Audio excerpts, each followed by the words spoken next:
தமிழக மக்கள் அனைவருக்கும் என்னுடைய வணக்கம். இந்த விஷயத்தை நான் எப்படி உங்ககிட்ட சொல்கிறதுன்னு எனக்கு தெரில. இது பாவமா இல்லை துரோகமா எப்படிங்கிறதே எனக்கு தெரில. காரணம் என்னென்னா, நான் இந்நாள் வரைக்கும் உங்ககிட்ட எனக்கு செலவு இருக்குது, இல்லை அந்த சேனல் வளர்ச்சிக்காக நீங்கள் கான்ட்ரிபியூட் பண்ணுங்கள், இல்லை நன்கொடை கொடுங்க, இது பண்ண போகிறேன் அது பண்ண போகிறேன், நான் இந்நாள் வரைக்கும் நான் உங்ககிட்ட காசு கேட்டதும் கிடையாது, வாங்கினதும் கிடையாது. ஆனால் என்னென்னா, கண்ணில் காசை காணிச்சிட்டாங்களே, நான் என்ன பண்ணுறதுன்னு எனக்கு தெரில. மாதம் 5 லட்ச ரூபா பே பண்ணுறாங்களாம். 5 lakhs எதுக்குன்னா, இந்த நமக்கு லாங் வீடியோஸோட வியூஸ் வந்து கம்மி தான். ஷார்ட்ஸ் வந்து வியூஸ் நம்ம ரொம்ப அதிகமாக இருக்கிறனால யூடியூப்லேயே நல்ல வியூஸ் வச்சுருக்கீங்க, ஃபேஸ்புக்லேயும் நல்ல வியூஸ் வச்சுருக்கீங்க, இன்ஸ்டாகிராம்லேயே நல்ல வியூஸ் வச்சுருக்கீங்க. மோர் தென் 20 million வியூஸ் நம்ம இன்ஸ்டாகிராம்லேயே வச்சுருக்கோம். யூடியூப்லேயே மோர் தென் 1 crore வியூஸ் வந்து லாஸ்ட் 30 days நம்ம வச்சுருக்கோம். நான் சொல்கிறது ஷார்ட்ஸ். ஸோ எல்லாம் உங்கள் புண்ணியத்தினால தான். நீங்கள் போட்ட ஒரு பிச்சனே சொல்லலாம். நம்ம லைக் தினம் நம்ம உழைக்கிறோம், நீங்கள் அதுக்கு ஒரு அறுவடையாக கொடுத்துருக்கீங்கன்னு வச்சுக்கோங்களேன். லைக் இதுக்கு வந்து நான் அறுவடை பண்ணுற மாதிரி எங்கள் ஐயா ஸ்டாலின் அவர்கள் ஒரு ஆஃபர் ஒன்று கொடுத்துருக்காரு. அந்த ஆஃபர் என்னென்னா, லைக் வந்து நீங்கள் என்னன்னாலும் பார்த்துக்கோங்கப்பா, லைக் வந்து எங்கள் திமுகவை திட்டாதீங்க, திமுகவை தயவு செஞ்சு குறை சொல்லாதீங்க, ஐயா ஸ்டாலின் அவர்களை தாண்டி நீங்கள் வந்து உதயநிதி அவர்களோ இன்பநிதி அவர்களோ தயவு செஞ்சு பேசாதீங்க, உங்களுக்கு என்னன்னாலும் நான் பார்த்து பண்ணிக்கிறேன். லைக் வந்து ஒரு ஒரு ஒரு ஒரு சம் ஆஃப் அமௌண்ட் இருக்குல்ல, 5 லட்ச ரூபா நாங்கள்லாம் என்றைக்கு கண்ணில் பார்க்குறது. இதெல்லாம் பல அப்ரோச்சஸ் நடந்துச்சு. இதை எப்படி சொல்கிறதுன்னு எனக்கு தெரில. அதாவது கரெக்டாக ஒரு 5-6 நாட்களுக்கு முன்னாடி YMCA மைதானத்தில் வச்சு இந்த இன்ஃப்ளூயன்சர்ஸ் எல்லாரையும் கேதர் பண்ணி ஒரு மீட்டிங் நடந்துச்சு ஐயா ஸ்டாலின் அவர்களோட தலைமையில். இந்த இன்ஃப்ளூயன்சர்ஸ் மீட்டிங்கில் முக்கியமாக கலந்து கொள்ளப்பட்ட நபர்கள் யார் தெரியுமா?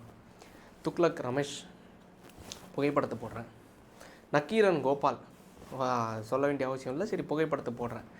அதை தாண்டி சின்ன இன்ஃப்ளூயன்சர்ஸ், நிறைய பேர், லைக் பொலிட்டிக்கல் இன்ஃப்ளூயன்சர்ஸ் மட்டும் கிடையாது, பாட்டு பாடுறவங்க, டான்ஸ் ஆடுறவங்க, ஆட்டம் காட்டுறவங்க, வயத்தை காட்டுறவங்க, என்ன பலரை வந்து கொட்டி குவிச்சிருந்தாங்க.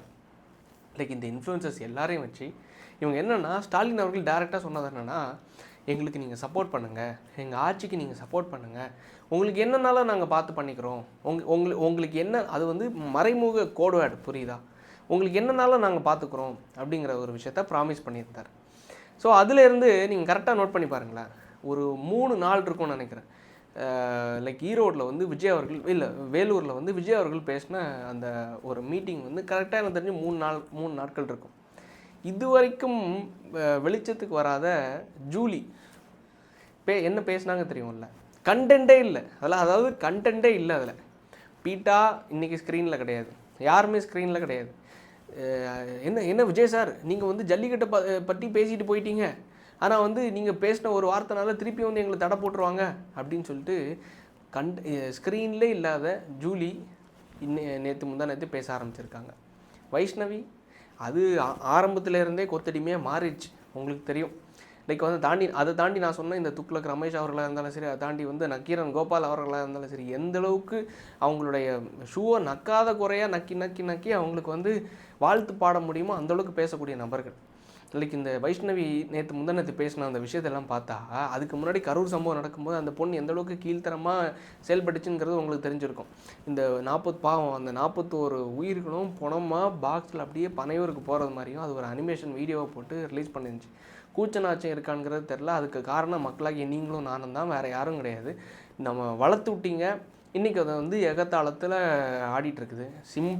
ரொம்ப சிம்பிளாக சொல்கிறேன், இன்னும் 1 வருஷத்துல இல்லை 2 வருஷத்துலையோ அதே பொண்ணு, நான் தப்பு பண்ணிட்டேன், எங்கள் அம்மா வந்து என்னை மைண்ட் வாஷ் பண்ணி அங்கே கூப்பிட்டு போயிட்டாங்க, நான் திருப்பி டிவிக்கே வரேன், இல்லை நாம் தமிழருக்கு வரேன், இல்லை ஏதோ ஒரு கட்சிக்கு, இளைஞர்கள் பட்டாளம் இருக்கிற கட்சிக்கு, ஏதோ ஒரு கட்சிக்கு அதோட வளர்ச்சிக்காக வரேங்கிற மாதிரி அதை சொல்லிச்சுன்னு வைங்களேன்.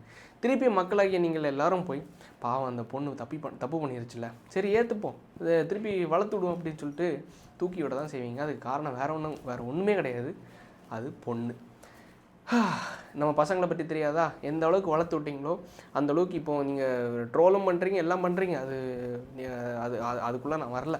பட் இருந்தாலும் இந்த அளவுக்கு கொச்சையை இறங்கி அடிக்கிறதுக்கான காரணம் என்னென்னா, எல்லாமே ப்ராஜெக்ட், எல்லாருக்கும் ப்ராஜெக்ட். இது எந்த அளவுக்கு மீடியா ஒரு சென்ஸ் இருக்குங்கிறது எனக்கு தெரியல. ஒரு 2 நாட்களுக்கு முன்னாடி தான் எனக்கு வந்து 3 pillars ஆஃப் இந்தியா அப்படின்னு சொல்லிட்டு எனக்கு கிளாஸில், ஜேர்னலிசம் கிளாஸில் வந்து இப்போ ஜேர்னலிசம் பண்ணிகிட்ருக்கேன். ஸோ கிளாஸில் வந்து எனக்கு வந்து சார் வந்து கிளாஸ் எடுத்துகிட்டு இருக்கும்போது சொல்லி கொடுத்துருந்தார். ஏன்னா எல்லாத்துக்கும் ஒரு பேசிக், ஒரு எப்படி சொல்கிறது, ஒரு லாயலிட்டின்னு சொல்லுவாங்கல்ல, அதாவது மீடியா எத்திக்ஸுங்கிற ஒரு விஷயம் வரும்போது நம்ம வந்து எந்த கட்சிக்கும் சாராமல் இருக்கணும், எந்த கட்சிக்கும் நம்ம வந்து பயாஸ்டாகவும் இருக்கக்கூடாது, லைக் வந்து எதிராகவும் இருக்கக்கூடாது, ஆதரவாக இருக்கக்கூடாது, அவ்வளோதான். அதுதான் ஒரு ஜேர்னலிஸ்ட்டுக்கான ஒரு ஒரு மெயின் எத்திக்ஸே அதுதான். ஸோ இப்படி இருக்கும்போது நீங்கள் ஒரு முதல்வர் ஒரு மைதானத்தில் வச்சு இவங்க இன்ஃப்ளூயன்சஸ் எல்லாரையும் கேதர் பண்ணி அவங்கள மைண்ட் வாஷ் பண்ணி அவங்கக்கிட்ட பேசி அவங்களுக்கு தேவையானதை பூர்த்தி பண்ணி அவங்களுக்கு நீங்கள் பண்ணும்போது நீங்கள் எதிர்க்கட்சி யாரை வேணாலும் அடிங்க. இப்போ என்ன பிளான் தெரியுமா? எல்லாருக்கும் என்ன பிளான் தெளிவாக நீங்கள் அதை பார்த்துக்கோங்க. திமுகவை எதிராக இருக்கிற புதுசாக வளர்ந்த கட்சி யார்? டிவிகே. அதுக்கு முன்னாடி வந்த கட்சி யார்? நாம் தமிழர். நாம் தமிழருக்கு இந்த தேர்தலில் சரி எந்த தேர்தலையும் இழக்கிறதுக்கு ஒன்றுமே கிடையாது.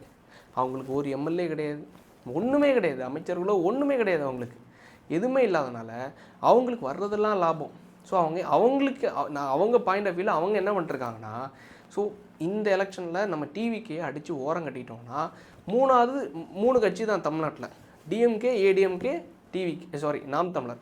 ஸோ எப்படி ரஜினிகாந்தை அடித்து ஓட விட்டது மாதிரி விஜயையும் அடித்து ஓட விட்டுறலாம், விஜயகாந்தை அடித்து ஓட விட்டது மாதிரி லைக் விஜயையும் அடித்து ஓட விட்டுறலாம். ஸோ நம்ம தான் 3வது பிளேயராக இருப்போம். என்றைக்கா இருந்தாலும் நம்ம 3 பேர் இருந்தால் இங்கே விளாண்டுட்ருப்போம். அதாவது அவங்க சொல்லுவாங்க இல்லை, ஒரு படத்தில் சொன்ன மாதிரி, நான் இல்லைனா நீ, நீ இல்லைனா நான், என்னை தாண்டி இங்கே யாருமே வரக்கூடாது அப்படிங்கிற ஒரு மைண்ட் செட்டில் இவங்க 3 பேரும் வந்துட்டாங்க. புதுசாக வந்தவங்கள இப்போ என்ன ஃப்ரேம் பண்ண ஆரம்பிச்சிருக்காங்கன்னா ஒரே ஒரு விஷயந்தான். இந்த இன்ஃப்ளூயன்சஸ் எல்லாரையும் உள்ளே கொண்டு வந்து ஸ்டாலின் அவர்களுடைய புகழ்பாட வச்சு எல்லாரையும் லைக் மாற்றத்திற்காக விரும்புகிற எல்லா மக்களையும் தற்கூரி என்ற பட்டத்தை கட்ட ஆரம்பிச்சிட்டாங்க. நீங்கள் ஆரம்பத்திலே பார்த்துருப்பீங்க. நீ வந்து உன் கட்சி என்னென்னா தற்குறி, உன் கட்சி தொண்டர்கள் யாருன்னா தற்குறி, உனக்கு அந்த சின்ன என்னென்னா அது சொல்ல வரும்ல அந்த மடக்கூதிகள்னு சொல்லிட்டு, மடக்கூதி அப்படின்னு சொல்லிட்டு தப்பாக எடுத்துக்காதீங்க, இது நான் பேசினது கிடையாது, தம்பிகள் பேசினது. ஸோ இந்தளவுக்கு கொச்சா பேசினதுக்கும் இந்தளவுக்கு அந்த ஃப்ரேம் பண்ணுறாங்களே ஒரு நரேட்டிவ், அந்த நரேட்டிவ் ஃப்ரேம் பண்ணுறதுக்கான காரணம் என்னென்னா டிஎம்கேவோட கம்ப்ளீட்டான ப்ராஜெக்ட். அது என்னென்னா, நீங்கள் 3 பேர், நம்ம 3 பேர் களத்தில் இருந்தால் போதும், புதுசாக ஒருத்தவங்க எவால்வ் ஆகி வராங்க.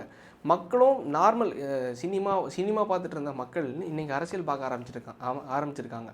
நான் ஒரே ஒரு கேள்வி கேட்குறேன். திமுக வீட்டில் இருந்து, திமுக மாவட்ட செயலாளர் வீட்டில் இருந்தோ, அமைச்சர் வீட்டில் இருந்தோ ஒரு பையனுக்கு எந்த அளவுக்கு அரசியல் தெரிஞ்சிருக்கும், இல்லை எந்த அளவுக்கு அவன் அரசியல் புரிதல் இருந்திருக்கும்? ஒரு சின்ன பையன் விளையாட்டுத்தனமாக இருப்பான், நல்ல பானுத்து கோல்டன் ஸ்பூனு சில்வர் ஸ்பூன் வீட்டில் உள்ள பையனாக இருப்பான். அவன் வந்து அவனுக்கு தெரிஞ்ச ஒன்றே தான் என்டர்டெயின்மெண்ட்டு, காசு, பணம், நல்லா விளையாடுறதுக்கு, நல்ல பொண்ணு, அது இதுன்னு செழிப்பாக இருக்கக்கூடிய ஒரு விஷயம் தான் தெரியும். திடீர்னு அவனை வந்து அரசியலுக்குள்ளே கொண்டு விட்டிங்கன்னா அவன் தற்குறியாக இருப்பான். தற்குறியான வந்து அவனுக்கு ஒன்றும் தெரியாமல் இருப்பான்னா, தெரிஞ்சுக்கிறதுக்கு முயற்சி பண்ணும்போது தப்பு இருக்க தான் செய்யும், தவறுகள் வரதான் செய்யும், அதை திருத்திக்கணும். அதை தாண்டி இப்போ புதுசாக வந்திருக்கிற டிவிகே தொண்டர்களாக இருந்தாலும் சரி, அதை தாண்டி வந்து அரசியலில் உற்று நோக்க வந்த ஜெனரல் ஆடியன்ஸாக இருந்தாலும் சரி, நம்ம சேனலில் இருக்கிறது 90% ஜெனரல் ஆடியன்ஸ். இதில் எனக்கு தெரிஞ்சு நாம் தமிழருக்கான ஆடியன்ஸ் இருக்கிறது எனக்கு தெரிஞ்சு ரொம்ப ரொம்ப கம்மி. டிவிக்கு ஆடியன்ஸ் எந்த அளவு இருக்காங்களோ எனக்கு தெரில, ஆனால் வந்து இருக்காங்கன்னா நீங்கள் தயவு செஞ்சு கமெண்ட் பண்ணுங்கள். ஆனால் அதை தாண்டி நான் பார்க்குற விஷயம் என்னென்னா ஜெனரல் ஆடியன்ஸ் அதிகமாக இருக்காங்க அப்படின்னு. இந்த ஜெனரல் ஆடியன்ஸ் எதனால் வந்தாங்க தெரியுமா? நான் என்ன சொல்கிறேன்னு தெரில, அந்த விஜய் என்கிற அந்த ஒரு மனுஷனால தான் இந்த மக்கள் இந்த அரசியலை உற்று நோக்க ஆரம்பித்தாங்க. அதுவே இந்த தமிழக அரசியலை புரட்டி போட ஆரம்பித்த ஒரு மிகப்பெரிய ஒரு தருணமாக நான் பார்க்குறேன். இது எல்லாத்தையும் உடைக்கிறதுக்கான நரேட்டிவ் தான் தற்குறி. இந்த தற்குறி ப்ராஜெக்டில் வேலை பார்க்குறது பல கட்சிகள் இருக்காங்க, தம்பிகள் இருக்காங்க. ஸோ என்னதான் இருந்தாலும் இந்த நரேட்டிவை, இதுக்கு முன்னாடி பண்ண இந்த நரேட்டிவில் விஜயகாந்த் ஓடிட்டார், ஓரம் கட்டிட்டாங்க ட்ரோல் பண்ணி, லைக் ரஜினிகாந்தை ஓரம் கட்டிட்டாங்க, ட்ரோல் பண்ணி முடிச்சு விட்டாங்க. கமலஹாசன் இது எல்லாத்தையும் வந்தேரி கூட்டம், தெலுங்கு கூட்டம், பிராமண கூட்டம்னு சொல்லிட்டு ஆரியர் கூட்டம்னு ஒட்டு மொத்தமாக ஒதுக்கி விட்டாங்க. இப்போ என்னடான்னா அந்த வலையில் வந்து சிக்கியிருக்கிறது, அவங்களுக்கு சிக்கியிருக்கிறது யாருன்னா விஜய் அவர்கள். அதை தாண்டி நம்ம பொதுமக்கள் பாவம் அரசியலுக்காக வந்து பார்க்கணும் பேசணும்னு வரும்போது தற்கூரி என்ற ஒரு பட்டத்தை வாங்கிட்டு உட்காந்துட்ருக்கோம். நான் ஒரே ஒரு ஸ்கேமை மட்டும் சொல்கிறேன், இது பல வாட்டி சொல்லிட்டேன், ஒரே ஒரு ஸ்கேமை மட்டும் சொல்கிறேன். 2000 கோடி ரூபாய் ஒரு ஸ்கேம். நம்ம இதுக்கு முன்னாடி தான் பேசணும். இந்த ஊராட்சித்துறையில் நடந்த ஒரு ஸ்கேம். கே நேரு அவர்களுடைய பல துறைகளுக்குள்ள ஒரு துறைக்குள்ளே நடந்த ஒரே ஒரு ஸ்கேம் மட்டும்தான் இந்த 2000 crore ஸ்கேம். ஜேஇஏஇ அதை தாண்டி வந்து எல்லா டெண்டர்கள்லையும் வாங்கினா கமிஷன்ஸ் 10%, 20% கமிஷன் வாங்கினது எல்லா துட்டெல்லாம் சேர்த்து கிட்டத்தட்ட மோர் தென் 2000 crore ஸ்கேம் நடந்திருக்குங்கிறது வெட்ட வழியாக இடி வந்து ரிப்போர்ட் கொடுத்துருக்காங்க. எஃப்ஐஆர் ஃபைல் பண்ணுங்கன்னு சொல்லிட்டு அவங்கள வந்து ஆர்டர் கொடுத்துருக்காங்க. ஸோ இது ஒரு பக்கம் நடந்துச்சா, இன்னொரு பக்கம் இதுக்கு முன்னாடி ஒரு ஸ்கேம் நடந்துச்சு, டாஸ்மாக் ஸ்கேம், 48,000 கோடி ஸ்கேம்.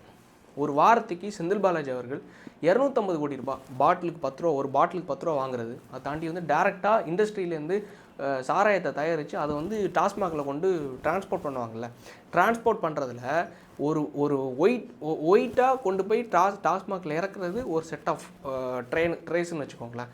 அதை தாண்டி பிளாக்காக இன்னும் ஒரு செட் ஆஃப் ட்ரேஸை இறக்கி அதையும் பிளாக்கில் விற்று அது மூலமாக அறுவடை பண்ணி அதை தாண்டி டெண்டர்ஸு அது கமிஷன்ஸ் அது இதுன்னு சொல்லிட்டு கிட்டத்தட்ட 250 கோடி ரூபா ஒரு வாரத்துக்கு சம்பாரித்து ஸ்டாலின் அவரோட ஃபேமிலிக்கு கொடுத்தவர் யாருன்னா செந்தில் பாலாஜி அவர்கள். அதுதான் கரூர் கேங்குன்னு சொல்லிட்டு சவுக் சங்கர் அவர்கள் தெளிவாக சொல்லியிருப்பார். இன்றைக்கி பாவம் அவரும் இல்லை, லைக் வந்து எல்லோரும் தேடுற ஒரு நபராக இருக்க ஒரு விஷயத்தில் இந்த தேர்தல் டைமில் இல்லாத போனது ஒரு வருத்தத்திற்குரிய விஷயமாக தான் இருக்குது. ரெண்டாவது இன்னொரு விஷயத்தை அதை தொடர்ந்துடலாம். 250 கோடி இன்னும் 4 வாரம் பாருங்களேன், 1000 கோடி ரூபாய், 10 மாதம் 10,000 கோடி ரூபாய், 12 மாதம் ஒரு வருஷத்துக்கு 12,000, கிட்டத்தட்ட 12,000 கோடி ரூபாய். கிட்டத்தட்ட 4 வருஷம் அமைச்சராக இருந்தார், 48,000 கோடி ரூபாய். இந்த 48,000 கோடி ரூபாய் கொடுத்தாருல யார், ஸ்டாலின் அவரோட ஃபேமிலிக்கு. அவர் வந்து எலெக்ஷனில் இந்த ஜெயிலுக்குள்ளே வனவாசத்துக்குள்ளே போயிருந்தார்ல, கிட்டத்தட்ட ஒரு 1.5-2 வருஷம் ஜெயிலில் இருந்தார். ஜெயிலில் இருந்ததுக்கப்புறமா அவர் அந்த ஒரு ஹியரிங்க்கு மட்டும் அவர் ஜெயிலேருந்து வெளில வர்றதுக்காக இவங்க வந்து ஒரு அட்வொகேட்டை வச்சு வாதாடுறாங்கல்ல, அந்த அட்வொகேட்டோட பேர் என்னென்னா முகில் ரோஹித். முகில் ரோஹித் யாருன்னா இந்தியாவோட one of the senior most advocate. அவருக்கு ஒரு ஹியரிங்க்கு மட்டும் செலவு பண்ணுற காசு எவ்வளோன்னா 1 கோடி ரூபாய். குறைஞ்சது அந்த 2 வருஷத்தில் எனக்கு தெரிஞ்சு ஒரு 100 ஹியரிங் நடந்திருக்கும். ஒரு 50 ஹியரிங் வைங்க, ஒரு ஹியரிங்க்கு 1 கோடி ரூபா வச்சு எவ்வளோ வந்துச்சு, 50 கோடி ரூபாய். சரி, 100 ஹியரிங்னா 100 கோடி ரூபாய். இந்த காசை செந்தில் பாலாஜி அவர்கள் 48,000 கோடியிலேருந்து சம்பாரித்து ஸ்டாலின் அவர்களுக்கு கொடுத்தாருல, அந்த காசுலேருந்து இவங்க எடுத்து செலவு பண்ணாங்களான்னு பார்த்தா அது கிடையாது. எச்சிக்கையை காக்கா கூட வீச மாட்டாங்கன்னு பார்த்த மாதிரி என்ன பண்ணி வச்சுருக்காங்க தெரியுமா, நம்மளோட தமிழ்நாட்டு மக்களோட வரி பணத்திலேருந்து இந்த இவரோட ஒட்டுமொத்த கேஸுக்கான செலவையும் பண்ணியிருக்காங்க. 100 கோடி ரூபாய். அதாவது 48,000 கோடி ரூபாய் என்ன பண்ணணும்னு தெரியாமல், அதுதான் பிடிஆர் அவர்கள் ஒரு ஆடியோ ஒன்று லீக் ஆச்சு. அதாவது 20,000 கோடி 30,000 கோடின்னு கொட்டி வச்சுருக்காங்க. என்ன பண்ணணும்னு தெரியாமல் முழிச்சிட்ருக்காங்க இங்கே இருக்கிறவங்க எல்லாரும். 1 கோடி 2 கோடி 5 கோடி 10 கோடி கிடச்சா கூட ஒரு லேமானுக்கு, சாதாரண மனுஷனுக்கு என்ன பண்ணணுங்கிறது தெரியாது. 30,000 கோடி 50,000 கோடி, நான் சொல்கிறது ஒரு துறையில் மட்டும் கிட்டத்தட்ட ஒரு 42-43 துறைகள் இருக்குது நம்ம தமிழ்நாட்டில், முக்கியமான துறைகள், மெயின் டிபார்ட்மெண்ட்ஸ். அதில் ஒரு துறை தான் டாஸ்மாக் என்ற துறை, அதில் ஒரு துறை தான் நகராட்சி கீழே இருக்கிற ஒரு கிளைத்துறை. இதை தாண்டி எத்தனை துறைகள் இருக்குது தெரியுமா? ஒரு துறையில் மட்டும் 48,000-50,000 கோடினா எல்லாத்தையும் கணக்கு போட்டு பாருங்கள். எத்தனை லட்சம் கோடி ரூபாய் இந்த 5 வருஷத்தில் இவங்க சம்பாரித்து வச்சுருக்கானுங்கன்னு. 10 லட்சம் கோடி ரூபா கடனை எழுத்து வச்சுருக்காங்க. இது எதையும் பேசக்கூடாது, இது எதையும் நீங்கள் பேசக்கூடாது. நீங்கள் நல்லா பாருங்களா, செந்தில் பாலாஜியோட ஸ்கேம் 48 crore ஸ்கேம் வந்து பெரிய லெவலில் பேசப்பட்டுச்சு. ஆனால் நேரு அவரோட ஸ்கேம் தெரியவே இல்லையே, யாருக்கும் தெரில. இடி வந்து எஃப்ஐஆர் போடுங்கன்னு சொல்லிட்டு ஆர்டர் கொடுத்துருக்காங்க, அதையும் யாருக்கும் தெரில. காரணம் என்ன தெரியுமா? பேசக்கூடிய பத்திரிகையாளர்களை விலைக்கு வாங்கியாச்சு, பேசக்கூடிய இன்ஃப்ளூயன்சர்ஸை விலைக்கு வாங்கியாச்சு. எனக்கெல்லாம் போகிறதுக்கு எவ்வளோ நேரம் ஆகும்? சத்தியமாக சொல்கிறேன், நல்ல சப்ஸ்கிரைபர்ஸ் இருக்காங்க, நல்ல வியூவர்ஸ் இருக்காங்க, நல்ல இன்ஸ்டாகிராமில் நல்ல ரீச் இருக்குது. மாதம் 5 லட்சம்னா கூட எனக்கு ஒரு ஒரு 10 மாதம் வாங்கினா கூட 50 லட்சம் ரூபாய் சும்மா கிடைக்குமா? இல்லை, நான் எவ்வளோ தான் வீடியோ போட்டாலும் நான் இதுலேருந்து தான் சம்பாதிச்சிட முடியாது.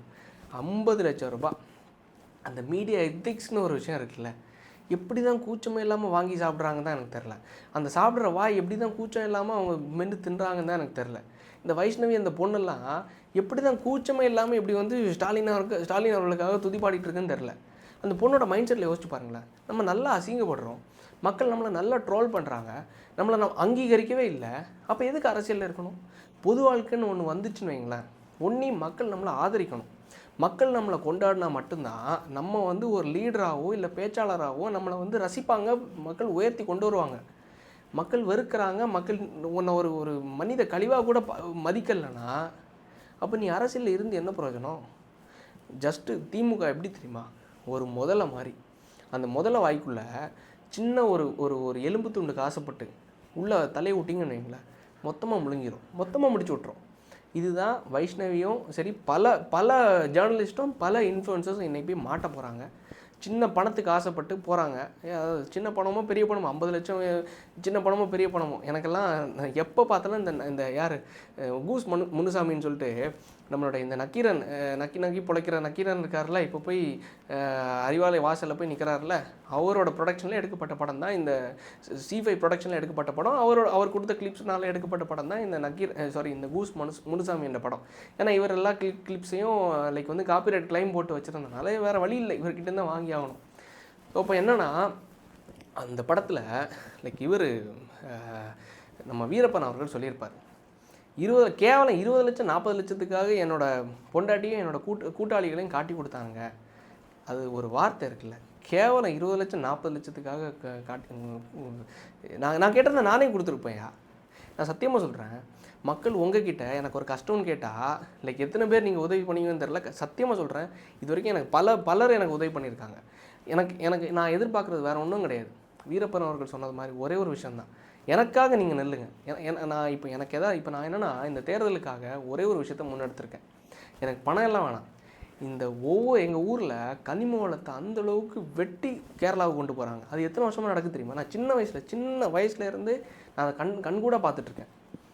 1000 லாரி, 2000 லாரி, 3000 லாரின்னு ஒவ்வொரு நாளும் ட்ரெயின் போகிறது மாதிரி போயிட்டே இருக்கும் ஹைவேயில். எத்தனை தாய்மார்கள், எத்தனை பிள்ளைங்க அடிபட்டு செத்துருக்காங்க தெரியுமா? அதெல்லாம் கண்கூட பார்க்கும்போது நம்ம இதை எதாவது பண்ணணும், பேசணும், வாய்ஸ் அவுட் பண்ணணும்னு இன்றைக்கி வந்து நிற்கும்போது உன்னோட இந்த 5 லட்சம் 10 லட்சத்துக்கு ஆசைப்பட்டு இந்த அது எப்படி சொல்கிறதுன்னு எனக்கு தெரில. எனக்கு ஒன்று தான், எனக்கு ஏதாச்சும் உயிருக்கு பிரச்சனை மாதிரியோ ஏதாவது ஒரு பாதுகாப்பு இந்திய ஒரு சூழல் நிலவர பட்சத்தில் நான் கேட்குறது ஒன்று தான், உங்ககிட்ட பணம் எதுவுமே கிடையாது. மக்கள் ஜஸ்ட் எனக்காக வாய்ஸ் அவுட் பண்ணுங்கள், பேசுங்க. அதையும் தாண்டி இந்த பிரச்சனைகள் நான் சொல்கிற இஷ்யூகளை எடுத்து கொஞ்சம் பேசுங்க அப்படிங்கிற ஒரே கோரிக்கை தான் நான் உங்ககிட்ட வைக்கிறதே தவிர, இது மாதிரி ஃபேக்கான ஜேர்னலிஸ்ட்டோ ஃபேக்கான இன்ஃப்ளூயன்சஸ் பண்ணக்கூடிய இந்த கேம்பெயினை தயவு செஞ்சு பார்த்து நம்பிடாதீங்க. எல்லாமே ஃபார் துட்டு அப்படிங்கிறதுடன் உங்கள்கிட்ட ஒரு இந்த விஷயத்தை கன்வே பண்ணுறதுடன் மகிழ்ச்சியுடன் விடைபெறுகிறேன். நன்றி, வணக்கம்.